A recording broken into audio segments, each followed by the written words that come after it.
Yeah, what's up, man? Hope y'all having a blessed one. Back with another one right here. We got the Psychotic Spree Killers, Daniel Bowler. Let's get into this one right here, man. Call me, D.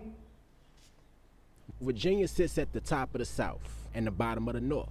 So for a long time, we And that's crazy. We finally found the page that tells stories about crimes in my city. didn't have our own identity. We've heard stories from Baltimore, Atlanta, D.C. The list goes on. Most of our city's history is lost in graveyards or locked away in a prison.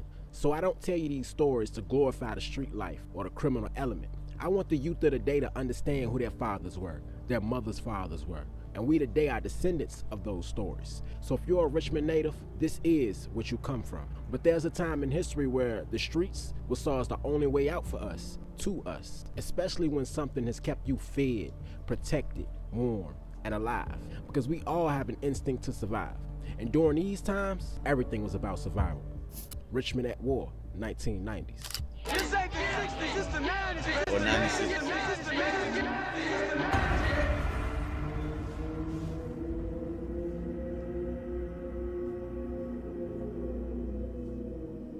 Born and raised in Richmond, VA, we have a man named Daniel Bowler. Daniel went by the nickname Brick, which comes from his love of lifting weights. It's unclear when this nickname came about, but that's what the streets knew him as from then on out. During his younger years, he was a normal kid. He had grown up in a Christian home with his mother and father and his only sibling sister, Haley. They would attend church every Sunday, Wednesday, and Friday, and to the children it seemed like they were in church almost all the time. Now his father was a contractor and his mother worked as a supply supervisor at MCV. That's what I tell niggas I do when niggas say, "What you do, bro?" I'm a contractor. I don't even know what the fuck that is. Which is now known today as VCU Medical Center.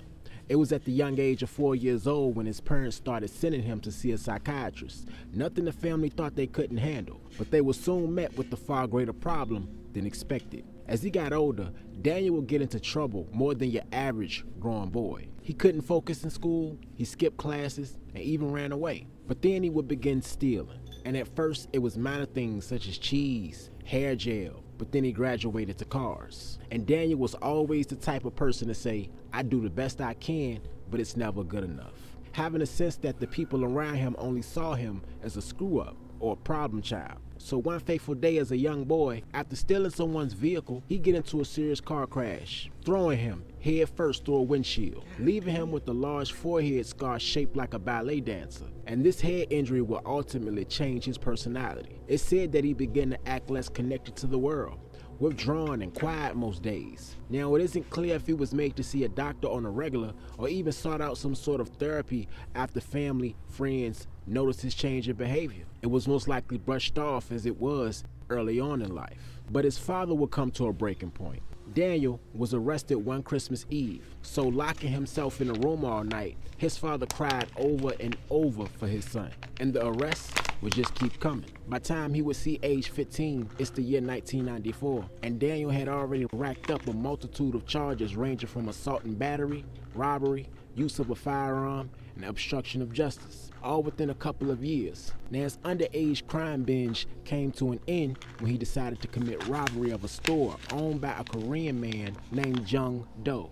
Jung had just opened for business the year before and was already put in a life or death situation with a gun in his face. But Daniel wouldn't completely get away with it, because not long after, Daniel was caught and Jung Do would end up testifying against him in court, throwing the last nail in the coffin for Daniel. And he'd ultimately have to spend a few years behind them walls for it.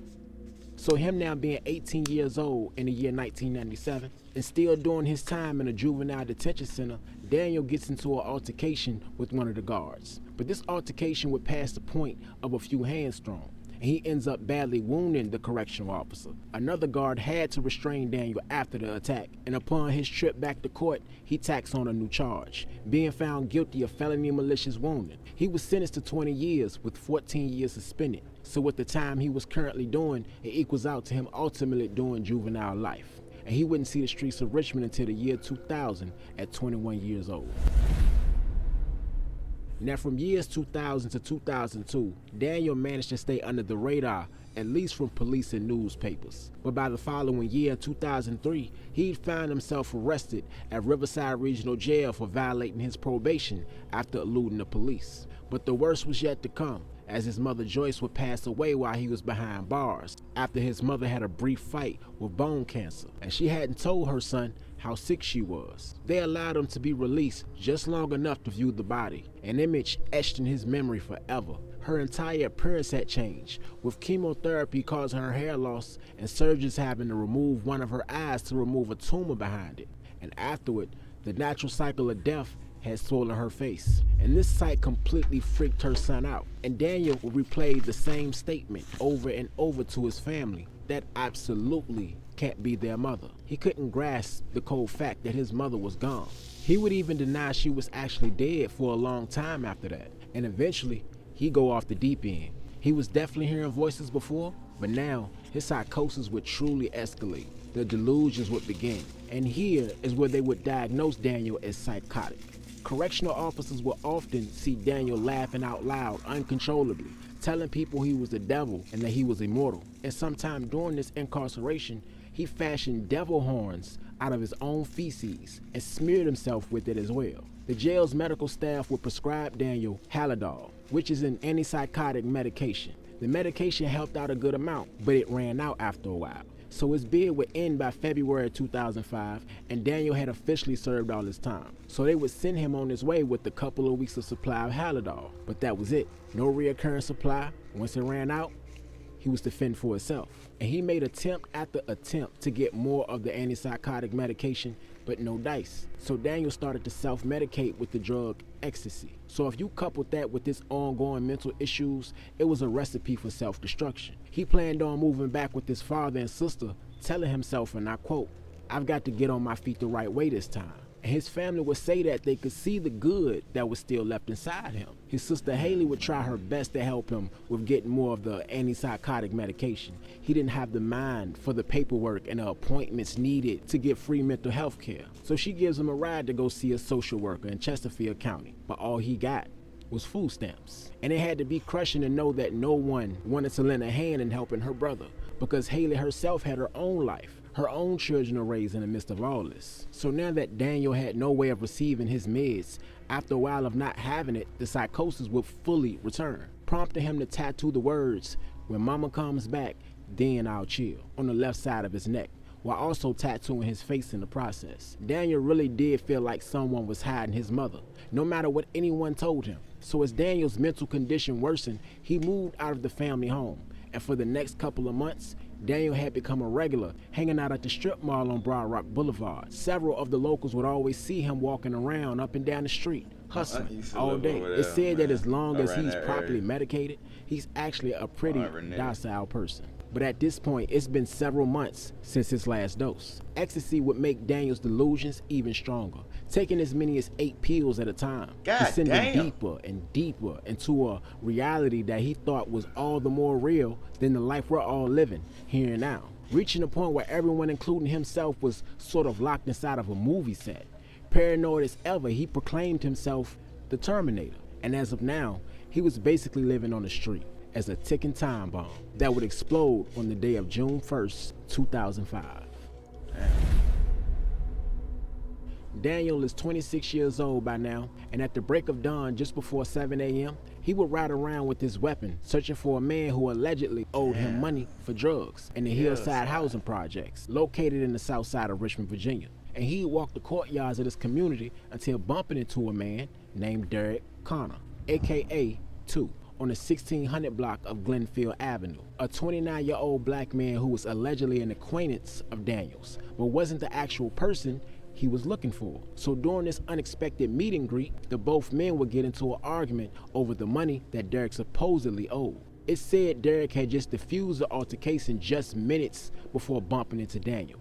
Connor was trying to stop another man from being shot, telling the man, and I quote, "It's a nice day today. Let's try to have a nice day." So the odds of someone having a problem with him right after was definitely unexpected. So after several minutes of Daniel and Derek going back and forth with one another, Daniel says, "I'll be right back." He then calmly walked over to that Lincoln Continental he owned to retrieve a black semi-automatic handgun. And as before, he calmly walked back toward Derek, put the gun to his head, and pulled the trigger.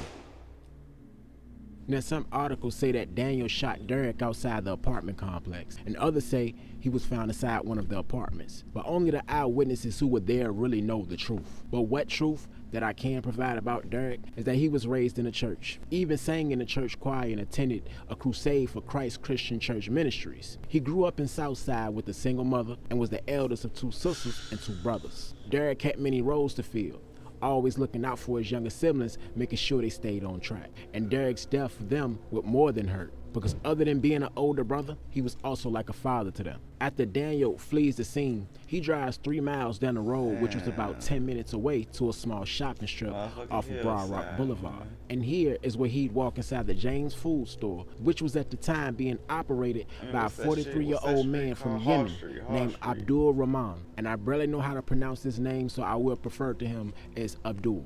Daniel then started yelling racist slurs at Abdul, all while in a store full of customers. And like myself, if you were growing up in South Richmond, you definitely visited James food store many a times. So with that said, witnessing a customer curse out the store clerk was regular scheduled program. We were desensitized to drama inside that store, so the customers would have never expected his next move. Daniel, who's now brandishing the same weapon used to kill Derek, points it toward Abdul, demanding cash from the register. While Abdul attempts to do so, Daniel yells more racist slurs toward him, then shoots Abdul point blank range, killing the man. Daniel would then lean over the counter, grab the cash out, and before leaving, he grabs some merchandise from the store as well.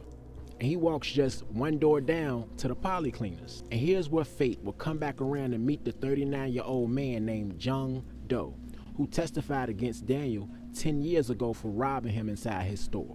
Upon entering the shop, he would yell racist slurs toward Jung, as he did with Abdul, followed by Daniel blaming him for his conviction, telling Jung, and I quote, "You've been fucking up my life for too long," before firing 1 shot into the man's head. Unbeknownst to Daniel, after shooting Abdul, someone from the food market followed him to warn the other merchants and would catch a front seat view of Daniel shooting Jung in the head. Jung Do was a father of 2 young children and had all the best intentions on coming here for a better life. And said by Abdul co-workers, he worked hard to bring his kids to the United States. Day in and day out, he worked hard for them and little for himself. Both men were adored by the locals, calling them both generous and warm-hearted. And now 2 sets of children would lose a father. Shortly after the shootings, Daniel drove past the crime scene heading west on Broad Rock Boulevard. He would then make a stop in Highland Park to drop off his '87 Lincoln on 5th Avenue and Burns Street. It isn't known if there was a car waiting, a friend, or if he had stolen one, but Daniel's next move was fleeing to Norfolk, Virginia.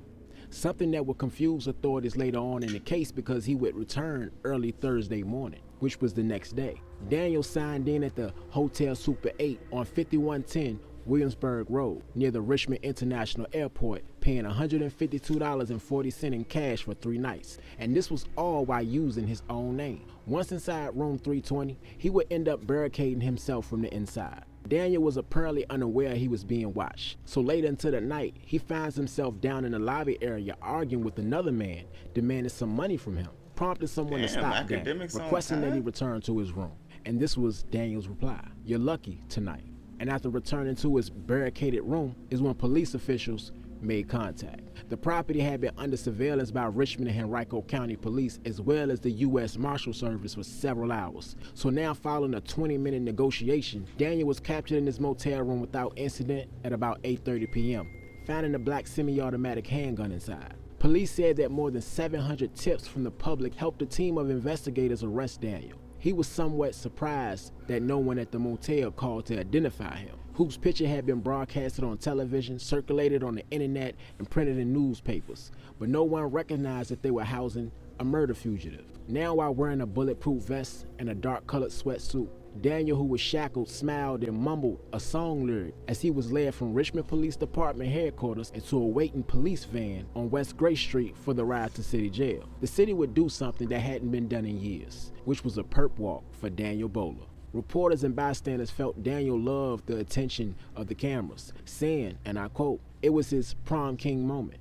his big splash, and he worked it. No ducking or hiding from the lights. He turned his face proudly to the cameras like a professional photo. There was this menacing aura about Daniel that made one young TV reporter shiver a little bit. And in the eyes of those, they saw a man who had snapped, given up on life, and reveled in the feeling of everyone knowing what he had done. It seemed you could see a man staring happily into his own grave. At his arraignment, Daniel told the judge he was the devil, and one official would say that he's either crazy or acting crazy. He would be charged with 3 counts of first-degree murder, among other charges. And during his sentencing, he'd tell the judge and prosecutors, and I quote, "You're next. I'm going to get you." Then outside the courthouse, Chandra Connor, Derek's mother, said she was relieved that Daniel would never be a free man again and would not be able to destroy another family as he did when he killed her son, saying that he should have gotten 100 life sentences, still wanting to know why Daniel even killed Derek Connor and the 2 other men. And these 3 killings would increase Richmond's homicides to 40 for the year in 2005. Daniel's sister Haley wishes she had spent more time helping her brother get his medication, saying that she could have done more and that their family as a whole could have and should have done more. But at the time, nobody thought it could get that bad. If Daniel had been in active state probation or parole, his mental health treatment would have been a key component of merging back into society. Upon his release from the Riverside Regional Jail, Daniel had served all his time and then some. He had paid his debt to society. But if he wanted help with his head, he'd have to wait in line just like everyone else. Daniel desperately needed their help, and because he didn't get it, his lawyers was able to cut a deal with Richmond prosecutors to spare his life. He would still spend the rest of his years behind bars, but the city agreed to pay for his room, board, and medication. Meanwhile, the families of the men he terminated would be serving their own sentences, life without their loved ones.